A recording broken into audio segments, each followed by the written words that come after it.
po, ngayon po, ang mission po talaga namin is ma-turn po itong lahat ng vision na to into reality. Kaya ang aming mga, makikita niyo po mamaya ang aming mga programs ng helper. So doon po nag-start hanggang sa nakita po ni Miss Melissa Villa ang picture na po ito.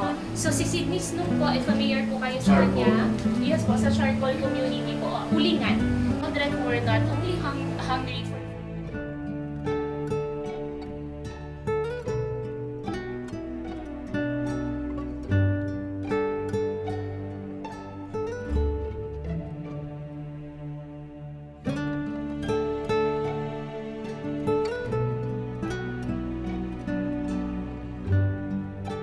Simula po grade 6, malabo na po mata ko. Ang hirap po tumingin sa blackboard, lalo pag kahit po nasa unahan po, hindi po talaga nakikita. Hindi po sigayin ko rin po kasi parang, syempre, siguro, pag may pera na si mama, papabiling salamin pag may pera po. Thank you po, Chuchi, sa binigay niyo pong libreng salamin and sa Project Pearl din po sa opportunity na to.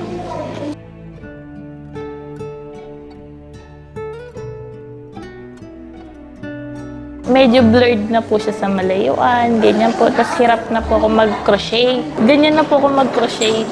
Para lang po maayos po siyang maipasa, tapos mabayaran po sa amin. Sige po kami tas-tas. Kung bibilin po kasi siya sa labas, libo po siya. Pero dito po libre niyo pong ibinigay po sa kagaya po namin.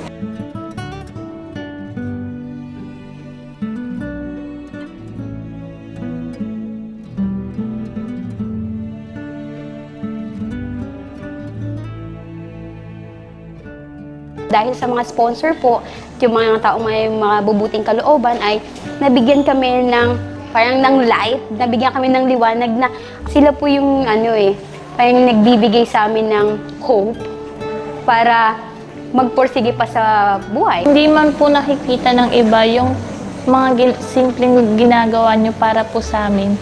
Pero para sa amin po, napakalaking halaga po siya.